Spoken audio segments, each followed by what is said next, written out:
O mês das bruxas chegou e vem a calhar o tema desse vídeo que foi votado por vocês. Calmana, consorte de Caim. Quem é Calmana? Primeiro, a gente tem que entender de onde surgiu Calmana. Quais são as origens da figura de Calmana para que ela exista com uma interpretação dentro da corrente 182, onde traz os mistérios do polo feminino, da consorte de Caim, a parte complementar do masculino representado por Caim. E ali, claro, escreve também sobre a arte da feitiçaria. E esse livro, o Liber Foxter 2, ele é dividido em 3 partes.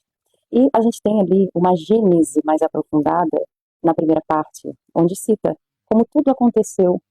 As irmãs de Caim e Abel, e posteriormente um filho substituto de Abel, chamado Sete, todos eles tiveram essas irmãs gêmeas, onde seriam ali as suas esposas.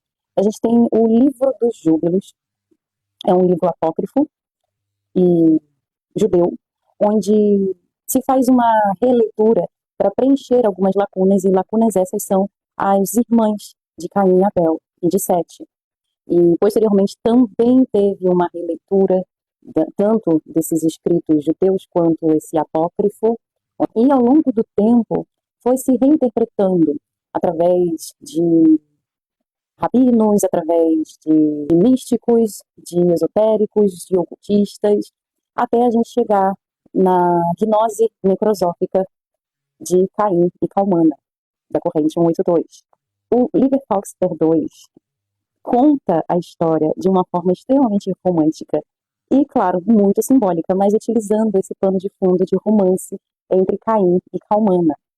E vou fazer um resuminho rápido para vocês aqui desse romance simbólico, completamente lotado de simbolismo, que descreve o seguinte, que Caim e Calmana, eles eram irmãos gêmeos, de fato, e foram gerados no ventre de Eva, quando Eva foi inseminada por Satã-Nissan, a serpente que foi a união de Lilith e Samael. Caim e Calmana não são filhos de Adão, são filhos da serpente. E aí a gente vê referência também em outras interpretações antes desta interpretação da corrente 182, onde afirma que Caim seria, sim, o filho da serpente.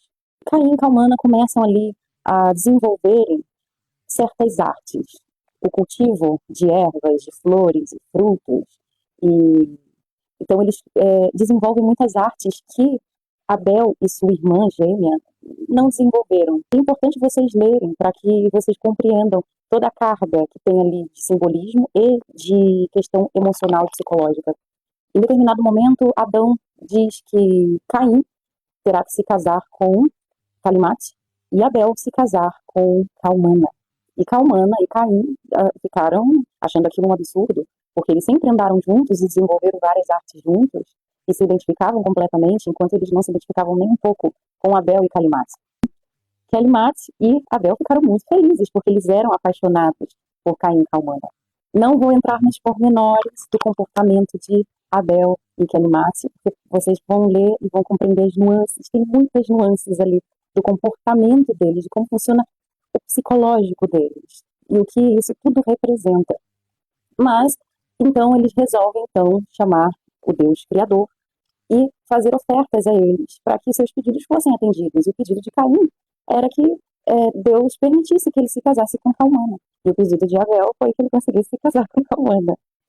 E Deus rejeitou a oferta de Caim e aceitou a de Abel. Então Deus estava ali dando um aval para que Abel se casasse sim com Calmana. E aí eles resolvem organizar né? Não posso falar senão o vídeo cai, dos irmãos. E isso acontece.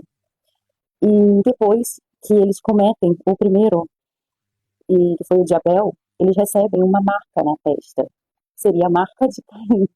Seria a marca dos deuses do outro lado, dos quais eles carregavam a essência. De Samael e Lilith. Caim extermina Abel e Calmana extermina Calimat. Depois que tudo isso acontece, eles vão para as terras de Nod e constroem as suas cidades, o seu reino, e tem ali os seus filhos, inclusive, um dos seus filhos, o primeiro, foi Enoque. E aí a gente começa a descendência de Caim e Calmana.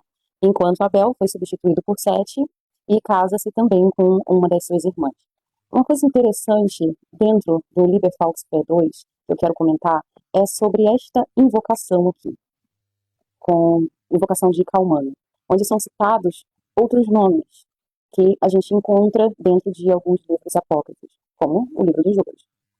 E, posteriormente, alguns outros apócrifos e tratados e documentos, outras interpretações. Mas interessante, observem bem, todos esses nomes aqui, que seriam, no caso, máscaras de Calmana. Assim como nós temos aspectos de Caim, nós temos também aspectos de Calmana. São nomes de poder. E é como se o nome Calmana representasse aí o self. Se a gente tiver essa compreensão na questão psicológica, são os arquétipos correspondentes a esses nomes, e a gente tem Calmana fazendo o papel do self. E qual que é o papel do self?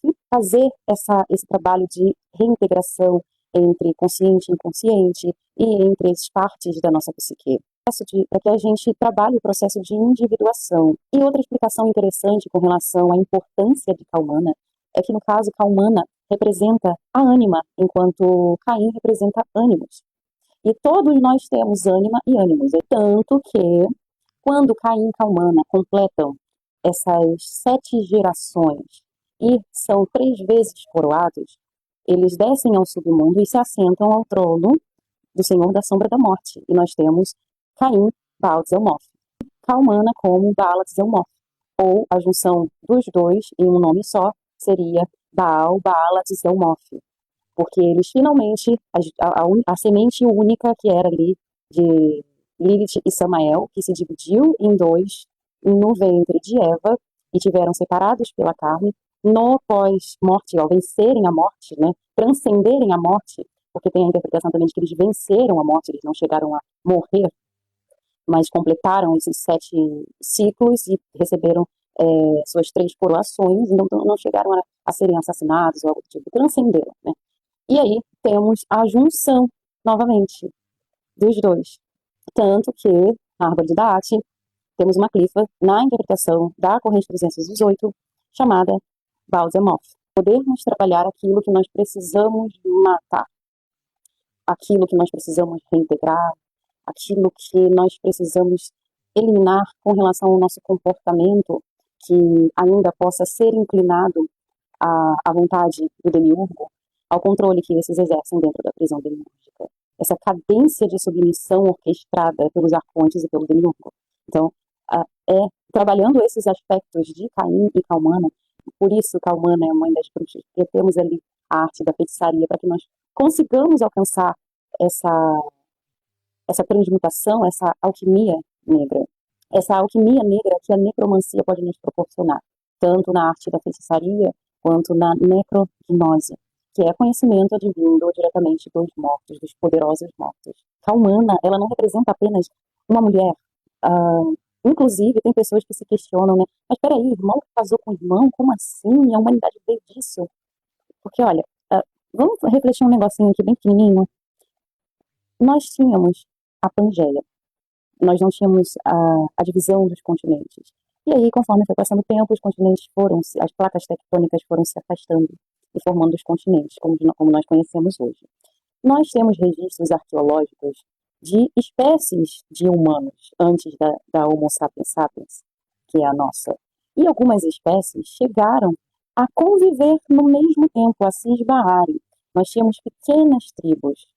E, consequentemente, eles foram ali se esbarrando um com o outro. E eu acredito que cada tribo desenvolvia-se em algumas artes, se desenvolvia ali, obtinha alguns conhecimentos que outras tribos não tinham. Algumas tinham o mesmo estilo de vida que outras e outras não, hábitos completamente diferentes, interpretações de mundo completamente diferentes e da natureza, forma de lidar com a natureza. E tanto que nós temos Caim representando o povo dos lavradores e Abel do pastor de ovelhas. Quando a gente vê Caim como lavrador, a gente associa também àquelas tribos e aqueles povos que se fixavam em certos territórios, diferente de Abel, que é um povo nômade. E povos nômades esses que passaram a cultuar um único Deus, que se tornou Javé. E temos aí a linhagem dos hebreus e posteriormente dos judeus, enquanto outros povos conseguiam se estabelecer em locais onde possuíam todos os recursos naturais necessários para se manterem fixos, tanto para o plantio e colheita, quanto para a criação de animais, de caprinos, de aves e etc. E também dos recursos naturais e de proteção também ambiental. Ali. Com o tempo eles foram desenvolvendo tecnologia para lidar com essas problemáticas. Então a gente consegue entender que não dá para dizer que eram irmãos gêmeos de fato, e sim uma questão metafórica, simbólica, que pode sim representar tribos e povos que se associavam e se casavam. Isso que podemos dizer também que somos da linhagem de Caim e Calmana, ou que outros são da linhagem de Sete, que depois teve Noé, até chegar em Cristo, em Jesus.